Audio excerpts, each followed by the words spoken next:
Welcome to my inbred analysis. But first, do you know what inbred structure is? Do not worry, I will help you. Hello everyone. Well, as I was explaining you, today we're going to work based on the inbred structure. For working with this, it's important first to understand what is it.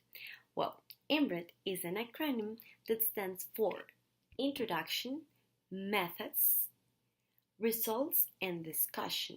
So this is providing us a guidelines to follow when we are about to present our research paper. If we analyze it, it is providing us with an essay structure because first it begins with an introduction, then it goes with the body, which includes the method and the results, and it close with a conclusion that in the case of a research paper is the discussion part. Well, now we're going to begin analyzing the article. The first thing we're going to do is go through the headlines in order to understand the structure, and we're going to begin with the title, the abstract, and the introduction. First, about the title. As we can see, the title has about 20 words, and the inbred structure suggests to create titles with 12 words easy to understand and that describe the content of the paper accurately. Different from this, the present title has about 20 words. It's using a lot of constructs and is also using abbreviation. What happened with the reader that is not aware about what CLEL is? He might be confused. So it's important to reorganize this title in order to provide more specific information to our reader. Then about the abstract, which must be a mini version of the paper, is well structured because it's telling us about what was done, when it was done, why, and it gave us some clues about the results and about the relevance and significance of this study. We're going to begin analyzing the introduction section, but first of all, I will say that in this case, the author divides the introduction into three parts. A paragraph of introduction, then she goes with the literature review, and finally, he posts her hypothesis about the topic. Well, to analyze this section, we're going to use CAR's acronym, which stands for creating a research space. Definitely here, the author is creating her own space. Why? Because first she presents the definition of what CLEL is, and then she began talking about which is the gap that she found and how the paper that she is showing it's going to fill that gap. In that way, she is trying to grow her plant as a researcher. Let's go with the other part of the introduction. About the literature review, there are various elements that need to be analyzed. First is that she began with a review of previous works, and even though there is a scarcity on those type of works, she did a really good relation about among all those works, and based on that relation she did, she make a claim, and she explained the reader why it is interesting and why it is worthy to read that research and in fact to know what happened, because the author is positioning herself when she is based on what have been found. She posts her opinion and she decided where to be in that specific topic. Then she make or she problematize the situation in order to show the audience that the article that she wrote wants to solve that specific problem.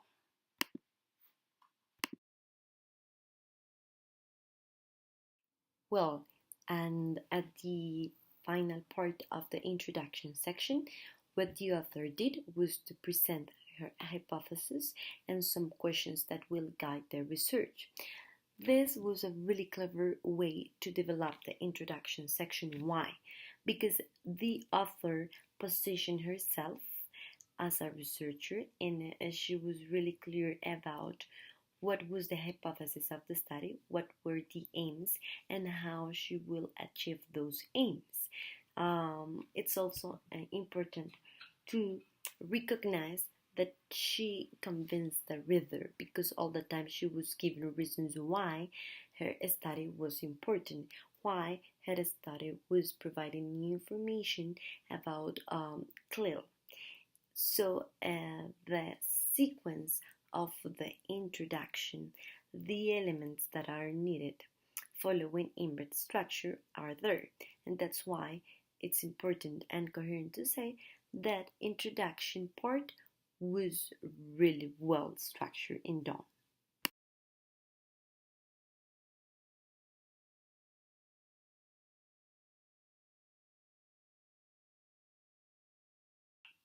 Now, about the method section, it's necessary to first identify the way in which the author structured it, and then we are going to analyze which of the key elements did the author develop and which were not developed.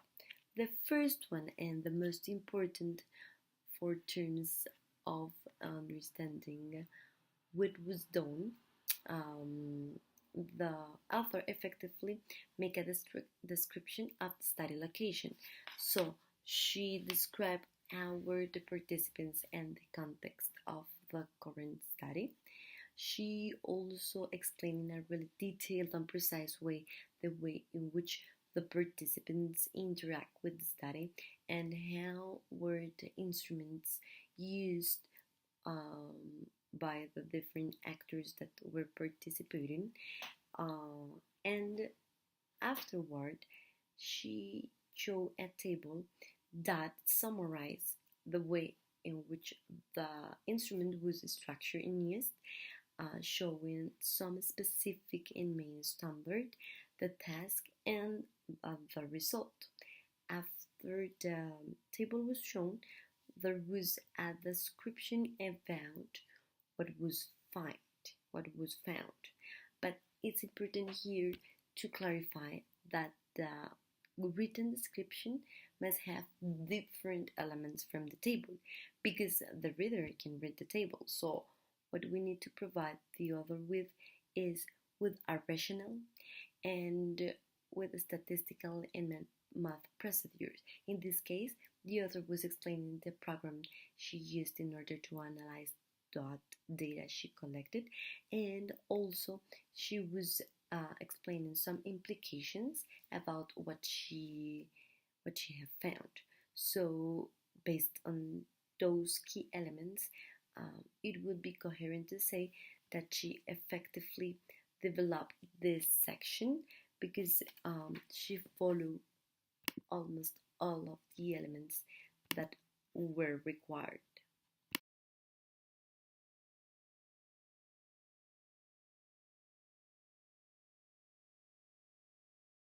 After completing the method section, what the author did was the results section.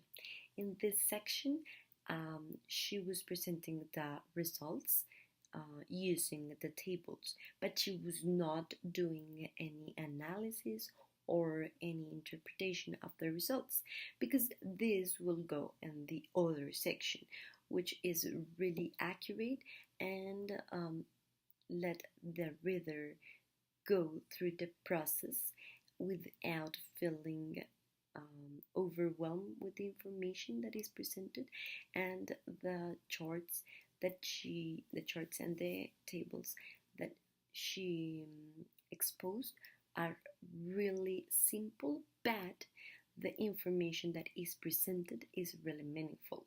So if the reader wants to know more information, it's important that she or he reads carefully the table.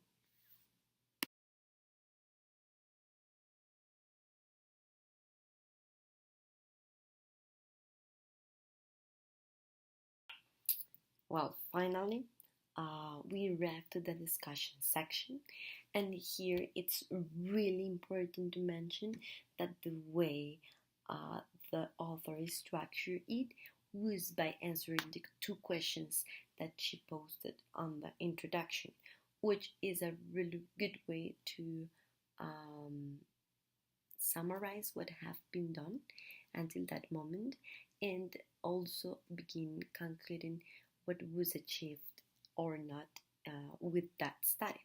So the two questions were, are clean learners better than non-clean learners at digital skills? And the other one is, are there significant differences between clean and non-clean students in achieving both dimensions for digital competence?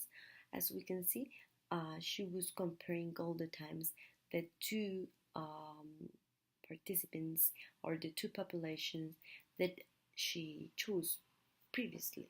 And when doing so, she's using two things: the data that she collected and some authors that support not only her ideas but her findings. This it's or this means that the author was able to structure a really good section in the discussion, because she's using information from the different resources that she used, and she's concluding and comparing how does she achieve or not the main objective of her article.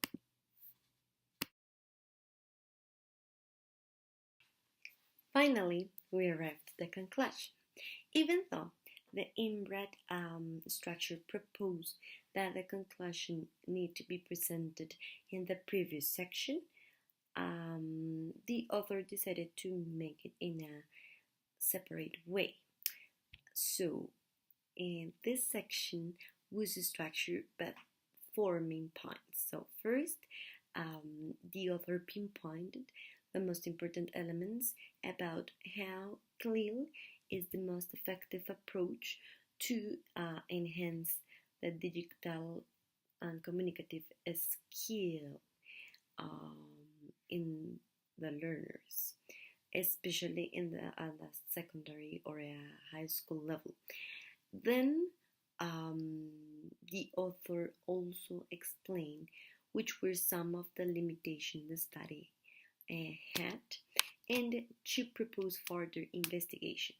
So she followed the line that it is supposed that a conclusion must have. Even though it was separated from the previous section, which was not necessary following our structure, I truly believe that it gave a different organization, and she's following the guideline.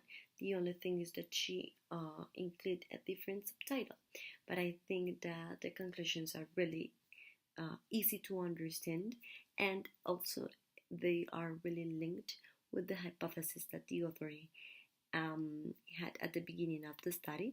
So all the time there is a link among what is in the beginning part and what is at the end of the presentation of this article.